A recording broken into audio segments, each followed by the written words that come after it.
But the good news is that we have a choice. There is another option. Instead of funding non-viable special interest projects, Americans can capitalize on our own viable resources that are right there at our doorstep. We can tap them. They're just waiting to be tapped. They're warehoused. Billions and billions of barrels of oil right there, warehoused underground in Alaska. And so much natural gas, clean, green, affordable, easy to transport, abundant across the U.S., whether used conventionally or to power natural gas cars or to power power plants to run those that charge electric cars. Natural gas is an ideal bridge fuel to the future, a future when renewables can someday become more reliant and economical and reliable.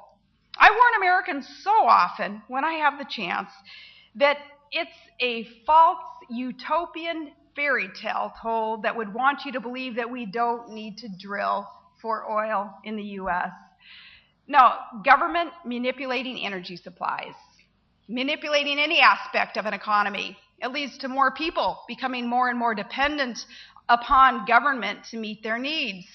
It is social engineering. To me, it's immoral, and it's a problem that we, the people, have got to be brave enough to tackle. One of our needs for energy independence, the reason, is that it is such a strategic challenge, and it's joined by another strategic challenge in our lives. And in America, that would be our unsustainable government debt, which hampers economic growth too. And on this, there are no easy answers, but I think there are simple answers. We just need to apply the courage and the political will to confront the problem squarely.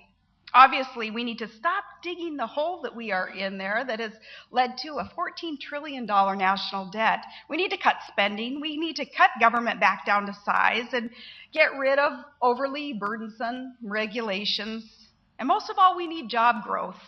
We need job growth that won't come from top-down government planning. It's going to come from the free market. It's going to come from the ingenuity that is there in the free market. And that's by ordinary Americans, ordinary entrepreneurs who have a dream for a better life for them, for their families, to release the creative energy. Well, we need to do on a national level what our former President Ronald Reagan did back in the 1980s.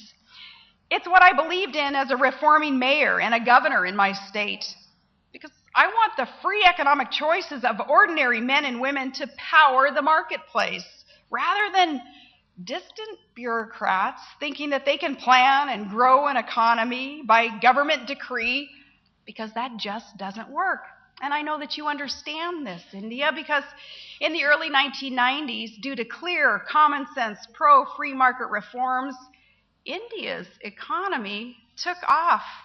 What you did in choices that were made were so wise. You abolished import licenses, you cut import duties, removed investment caps, and broke the union's grip on industry. You unleashed the creativity and the hard work of the Indian people. You turned away from a system where central government sets targets for all sectors of the economy to a system that lets the market set its own targets. And that works. People no longer speak of India as a struggling economy as perhaps we would have 30 years ago.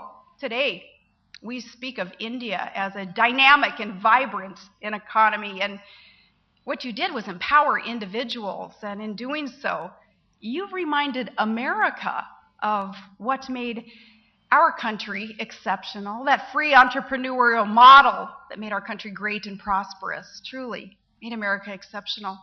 See, if we unshackle the creative energy of our workers and entrepreneurs, there is no reason in the world that we can't get back to that rapid growth and prosperity. Friends, some people want to claim that the geopolitical scene has so changed that some would actually claim that America is in decline. The United States, they would say, will soon be a shadow of its former self. Well, I completely reject that. It represents wrong-headed thinking by some friends and wishful thinking by our enemies. It represents those who just don't understand America's foundation and where we can be again. America's demise has been predicted before. It didn't happen then, and it will not happen in the future. No, America is not in decline, but what is in decline is that idea of tax and spend, centralized bureaucracy that has brought America to the point of debt and deficits in the first place.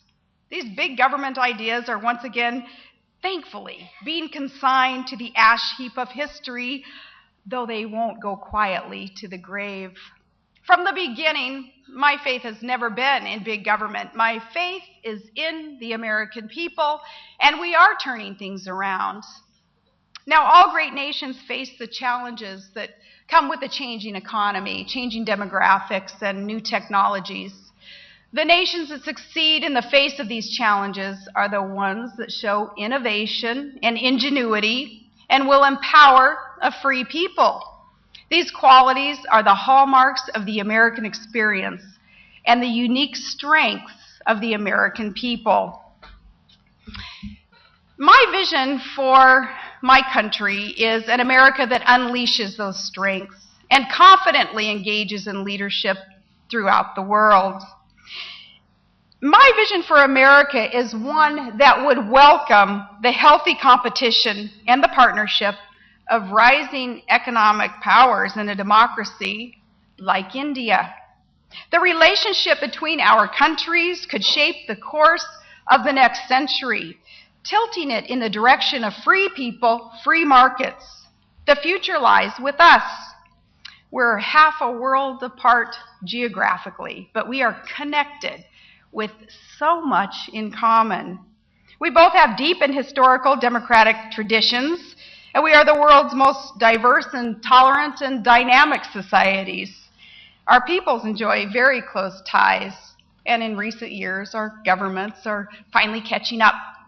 There are few limits to what India and America can do together to allow a more peaceful and prosperous world. Tragically, we both have been the targets of terrorism. We both have witnessed the courage of our people in combating terror, and we are both committed to seeing terrorism defeated. And we both want to ensure that China's rise is peaceful while hedging against risks that it could be otherwise.